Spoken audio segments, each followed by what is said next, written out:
You have no choice, the man growled, pressing cold steel to her throat, his breath hot and rotten against her cheek. You either do what we say, or you disappear right here. The knife gleamed against her skin. Another man stood behind her, gripping her shoulders like a vice. They thought they had her trapped. Two men, a junkyard full of rusted cars, and one girl in a leather jacket and yellow tank top. But Maya didn't flinch. She didn't cry. She didn't beg. Her eyes stared dead ahead, calm as a silent storm.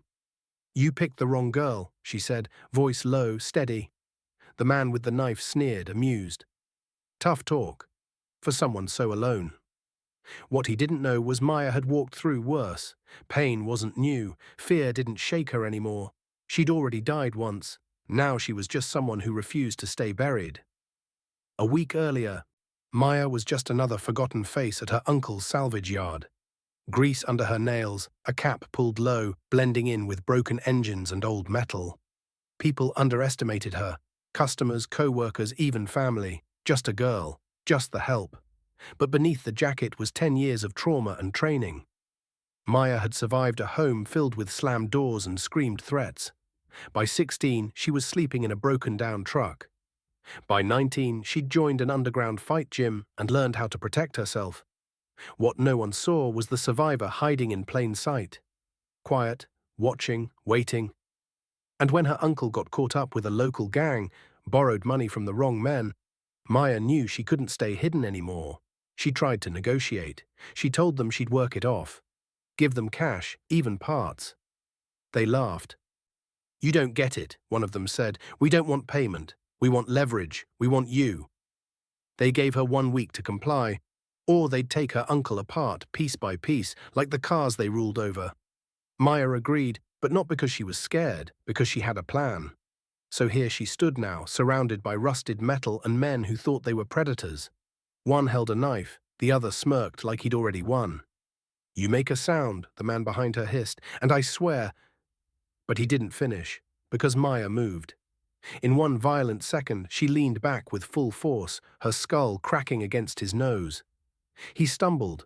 She twisted her hips, grabbed the blade holder's wrist, and slammed it downward until the knife clattered to the ground. Then she drove her knee into his ribs. He screamed, folding like a cheap chair. The second man recovered just enough to lunge, but Maya ducked, swept his leg, and sent him crashing against a stacked heap of old car doors. The sound echoed like thunder through the yard. Two men lay broken in the dirt, groaning, stunned. Maya stood over them, chest heaving, blood trickling from her lip. You came here thinking I was prey, she said, but I was the trap. Before they could answer, sirens wailed in the distance. The gang had triggered a backup call, but they didn't know Maya had already made her own. What they didn't realize was that this whole thing had been recorded. She'd gone to the police days earlier, worn a wire, tracked the location, and led them here like bait.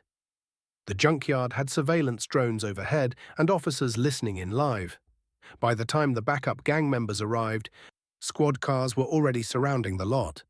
Within minutes, everyone with a weapon was on the ground, zip-tied and speechless. Maya didn't run. She walked calmly to the lead detective and handed him the flash drive from her jacket pocket. It's all here, everything they said, everything they threatened. The officer stared at her like he was seeing a ghost. You planned all this? Maya nodded. My uncle's safe, right? Protective custody. Thanks to you, we're shutting down half their operation. The story hit local news that night, then exploded online. Junkyard girl outsmarts armed gang in undercover sting. Photos of Maya went viral, standing tall in her leather jacket, face bruised but unbowed. People flooded the comments with praise, awe, and disbelief. Survivors messaged her, parents, fighters, even cops. Maya became a symbol, not just of strength, but of strategy. She didn't charge in recklessly. She waited, she planned. And when the moment came, she struck like lightning. The governor's office sent her a thank you letter. A private security firm offered her a job. But Maya didn't care about fame or money. She only cared that her uncle could finally sleep at night. At the press conference, a reporter asked her, "Weren't you terrified?"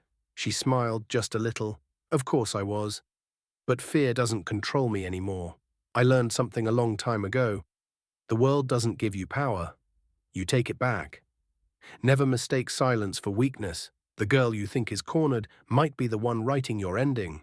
Fear is loud, but real strength is quiet, calculated, and explosive when necessary. Maya wasn't born a warrior, she became one. And the day she stood between two knives, she didn't just survive, she changed everything. Quick question before you go. What did this story teach you today? And where in the world are you watching from? Drop it below, like and subscribe. Your engagement keeps these stories alive, and remember, never underestimate a silent fighter.